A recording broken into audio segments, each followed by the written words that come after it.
नमस्कार. रमिलाच रेसिपीमध्ये तुमचं सर्वांचं खूप खूप खूप स्वागत. आज आपल्याला सकाळच्या नाश्त्यासाठी रवा आणि बटाटा वापरून मस्त असा कुरकुरीत नाश्ता तयार करायचा आहे. करायला अगदी सोपा आहे. घरातल्या साहित्यातून झटपट तयार होतो. जर माझ्या रेसिपीज तुम्हाला बघायला आवडत असतील तर एक लाईक जरूर करा. आणि जे कोणी आता माझ्या रेसिपीज नव्याने बघत आहेत त्यांनी माझ्या चॅनेलला जरूर सबस्क्राईब सुद्धा करा. चॅनेलला सबस्क्राईब करण्यासाठी बेल आयकॉन प्रेस करा, म्हणजे माझ्या नवीन रेसिपीचं नोटिफिकेशन तुम्हाला लगेच मिळेल आणि माझी नवीन रेसिपी लगेच बघता सुद्धा येईल. तर आता नाश्त्यासाठी आपल्याला काय काय साहित्य लागणार आहे आणि तो कसा तयार करायचा आहे ते लगेचच बघूया. आता आपल्याला मस्त असा रवा आणि बटाट्याचा कुरकुरीत नाश्ता तयार करायचा आणि सोबतच हिरवी चटणी सुद्धा करायची. तर आधी आपण साहित्य बघूया काय काय घेतलंय ते. इथे मी एक वाटी भरून जाड रवा घेतलेला आहे. ह्या जागी तुम्ही बारीक रवा सुद्धा घेऊ शकता. इथे पाव चमचा जिरं घेतलंय, अर्धा चमचा आमचूर पावडर, अर्धा चमचा काळी मिरी पावडर, चिली फ्लेक्स अर्धा चमचा, अर्धा चमचा काळं मीठ, घरातलं साधं मीठ एक चमचाभर, कोथिंबीर थोडीशी स्वच्छ धुवून बारीक चिरून घेतली, 2 मध्यम आकाराचे इथे बटाटे घेतले, चटणीसाठी 2 चमचे ओलं खोबरं खरवडून घेतलंय, थोडासा पुदिना घेतलाय, 2-3 मिरच्यांचे काप घेतलेत, 2-3 लसणाच्या पाकळ्या घेतल्यात, थोडंसं आलं, 1 चमचा डाळवं आणि 2 चमचे खारी बुंदी घेतलेली. आता आधी आपण बटाट्याची साल काढून घेऊया.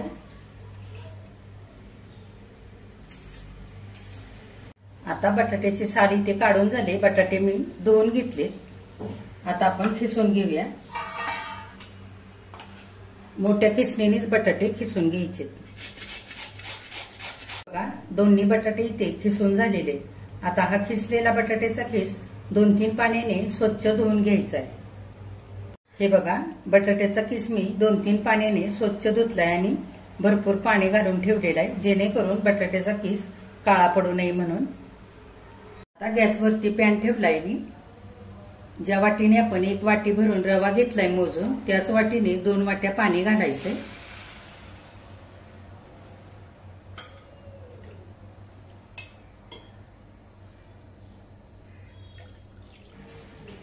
पाणी चांगलं आपल्याला उकळू द्यायचंय. आता पाण्याला उकळी यायला लागली. आपण अगदी थोडंसं मीठ घालूया. आता खिसून पाण्यामध्ये ठेवलेला बटाटा आपण छान असा नितळून पाण्यामध्ये घालूया.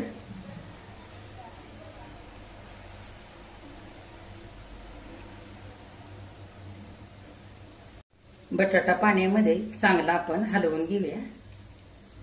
हलकासा बटाटा आपल्याला शिजू द्यायचा आहे 1-2 मिनिटं. हे बघा, फास्ट गॅसवरती 2-3 मिनिटं बटाटा चांगला इथे मी शिजवून घेतलाय. मऊ झालेला आहे बटाटा. आता गॅस मध्यम करूया आणि रवा घालूया. चांगला आपण एकजीव करून घेऊया. हे बघा, 2 मिनिटं रवा आणि बटाटा उलटण्याने चांगला एकजीव करून घ्यायचा. छान एकजीव झालेला आहे रवा आणि बटाटा. आता आपण 2 ते 3 मिनिटाकरता झाकण घालूया आणि वाफ काढून घेऊया. आता 2 मिनिटं झालेले आहेत. झाकण उघडून बघूया. सगळं चांगलं एकदा हलवून घेऊया. हे बघा, रवा आणि बटाटा छान एकजीव व्हायला पाहिजे आणि असा दाटसर गोळा व्हायला पाहिजे, इतकं आपल्याला हे छान परतवून घ्यायचंय. आता 2 ते 3 मिनिटं हे सगळं मिश्रण गोळा होईपर्यंत परतवून घेऊया. हे बघा, सगळं मिश्रण मी छान आता हा घट्ट गोळा होईपर्यंत 3-4 मिनिटं परतवून घेतलंय. हे बघा, छान असा घट्ट गोळा आपला इथे तयार झालाय. आता गॅस बंद करूया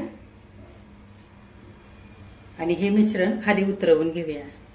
हे बघा, सगळं मिश्रण मी ताटामध्ये काढून घेतलंय. थोडंसं आपण असं ताटामध्ये पसरवून ठेवूया, म्हणजे थंड होईल लवकर. 1-5 मिनिट आपल्याला चांगलं हे मिश्रण थंड करून घ्यायचंय. 2-3 मिनिटं झालेली आहेत. आता मिश्रण हलकसं थंड झालेलं आहे. आपण आता त्याच्यामध्ये चिली फ्लेक्स घालूया.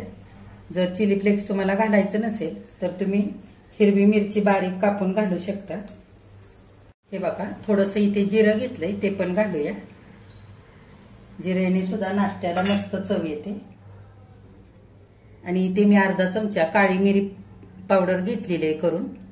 तर ही तुम्ही खलबत्त्यामध्ये मिरी कुटून सुद्धा करू शकता किंवा मिक्सरवरती सुद्धा लगेच होते।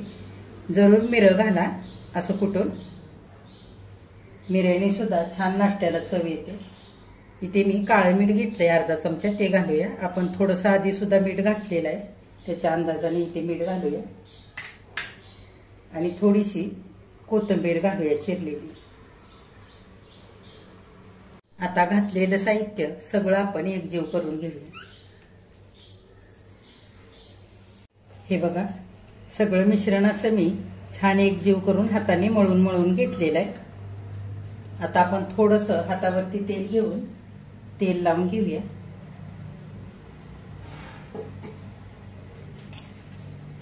तिखट मीठ पुरतं घालायचं म्हणजे नाश्ता चवीला छान लागतो। मी इथे काळं मीठ वापरलेलं आहे, त्याच्यामुळे छान नाश्त्याला चटपटीत चव येते। बघा आता आपल्याला सगळं मिश्रण थापून घ्यायचंय, त्याच्यासाठी मी इथे केकचं भांडं घेतलंय। तुम्ही ह्या जागी उंच किनारीचं ताट सुद्धा घेऊ शकता। आता आपण थोडंसं तेल घालूया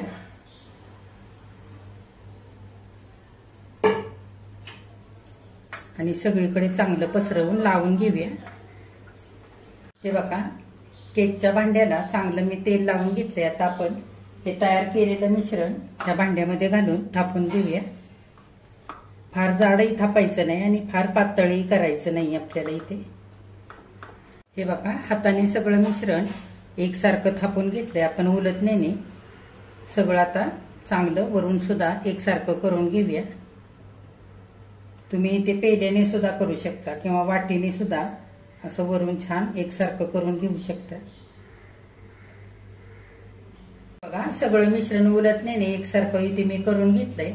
हे मिश्रण हलकंसं गरम आहे, आपण एक 5 मिनिटं असंच ठेवूया म्हणजे चांगलं थंड होईल आणि नंतर ह्याच्या वड्या कापूया। तोपर्यंत आपण हिरवी चटणी करूया। आता चटणी करण्यासाठी सगळं साहित्य आपण मिक्सरच्या भांड्यामध्ये घेऊया। इथे मी मिक्सरचं भांडं घेतलंय, ओलं खोबरं घालूया। आता आपण पुदिन्याची पानं घालूया, मिरच्या, लसूण, आलं, डाळू आणि खारी बुंदी इथे घेतली, सगळं घालूया। खारी बुंदी ऐवजी तुम्ही बारीक शेव सुद्धा इथे घालू शकता। खारी बुंदी किंवा शेव नसेल तर थोडेसे शेंगदाणे घालायचे। आता चटणीला छान आंबटपणा येण्याकरता मी इथे आमचूर पावडर घेतली। तुम्ही ह्या जागी लिंबाचा रस घालू शकता किंवा चमचाभर दही घालू शकता। थोडीशी कोथिंबीर घालूया आणि थोडंसं पाणी घालून आपण छान चटणी ही बारीक अशी वाटून घेऊया। हे बघा थोडंसं पाणी घालून चटणी मी इथे फिरवून घेतलेली। आपण चवीनुसार मीठ घालूया, मीठ राहिलं होतं, आणि पुन्हा एकदा चटणी छान अशी फिरवून घेऊया। हे बघा थोडंसं पाणी घालून मी छान अशी चटणी बारीक सैलसर अशी वाटून घेतलेली आहे। इथे फार घट्टही केली नाही आणि फार पातळही केलेली नाही। तुमच्या आवडीप्रमाणे तुम्ही इथे घट्ट किंवा पातळ चटणी बनवू शकता। ह्या चटणीला मी फोडणी देणार नाही, ही चटणी अशीच खायला खूप छान लागते। आता ही चटणी आपण एका दुसऱ्या भांड्यामध्ये काढून ठेवूया। हे बघा थापून घेतलेलं सगळं मिश्रण आता छान असं इथे थंड झालेलं आहे। आपण आता कापून घेऊया। मी इथे त्रिकोणी आकारामध्ये कापून घेणार आहे। हे बघा आधी आपण असं चौकोनी करून घेऊया आणि ह्या पद्धतीने असं कापून घेऊया। आता आपण उलटण्याने काढून घेऊया। हे बघा असे छान त्रिकोणी आकार तयार झालेले। तुमच्या आवडीप्रमाणे तुम्ही त्रिकोणी किंवा चौकोनी आकारामध्ये कापून घेऊ शकता। हे बघा थापलेलं मिश्रण असं त्रिकोणी आकारामध्ये असं कापून घेतलंय। फार पातळही नाही किंवा जाडही ठेवलेलं नाहीये, ह्या पद्धतीने असं आता आपण तळून घेऊया। हे बघा नाश्ता तळण्यासाठी तेल मी आधीच गरम करायला ठेवलंय। तेल आता चांगलं गरम झालेलं आहे। आपण गॅस मध्यम करूया आणि नाश्त्याचे त्रिकोण तयार करून घेतले ते तेलामध्ये घालूया। मिनिटभर एका बाजूने छान तळू द्यायचं आणि नंतरच उलटवायचंय. गॅस मध्यमच ठेवायचा. हे बघा मिनिटभर झालेलं आहे. आपण हे तिळकून उलटवून घेऊया.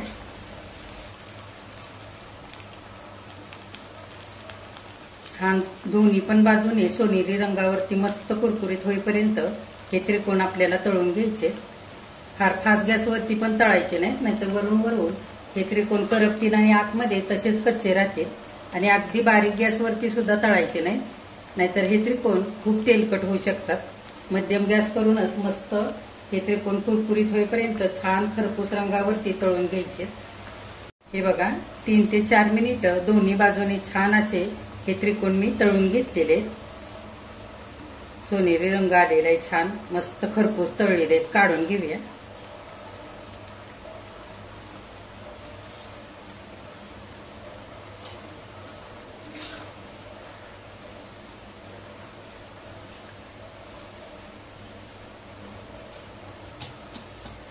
आता आणखी घालूया आपण हे त्रिकोण तळण्यासाठी. हे बघा दुसऱ्यांदा घातलेले त्रिकोण सुद्धा 3 ते 4 मिनिटं मध्यम गॅसवरती सोनेरी रंगावरती मस्त खरपूस असे तळून घेतलेत. छान कुरकुरीत झालेत हे बघा. आणि रंगही मस्त आलेला आहे. आपण काढून घेऊया. हे त्रिकोण तुम्ही बिना तळता सुद्धा हवाबंद डब्यामध्ये जर भरून ठेवलेत तर तुम्हाला पाहिजे तेव्हा तुम्ही तळून खाऊ शकता. किंवा सकाळची जर तुम्हाला खूप घाई होत असेल तर अशा नाश्त्याचे त्रिकोण तुम्ही संध्याकाळी करून हवाबंद डब्यामध्ये भरून फ्रीजमध्ये ठेवू शकता आणि सकाळी लवकर हा नाश्ता तळून तुम्ही खाण्यासाठी देऊ शकता. हे बघा मस्त झालेलं आहे. काढून घेऊया आणि बाकीचं उरलेलं ह्याच पद्धतीने सारं तळून घेऊया. हे बघा सगळे नाश्त्याचे त्रिकोण इथे तळून तयार झालेले आहेत. अगदी मस्त झालेले आहेत. छान कुरकुरीत असे झालेत. मी तुम्हाला एक तोडून दाखवते. हे बघा